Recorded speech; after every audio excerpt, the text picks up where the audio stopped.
как вас зовут? Меня зовут Оля.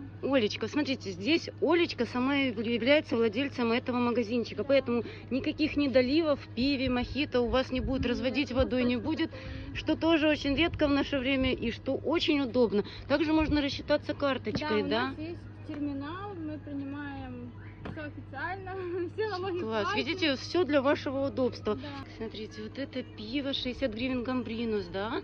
да. У вас есть бокал. бутылочки, да? Вы Можно можете... бутылочку, можно в бокальчик, как вам удобно. Вы видите, как удобно.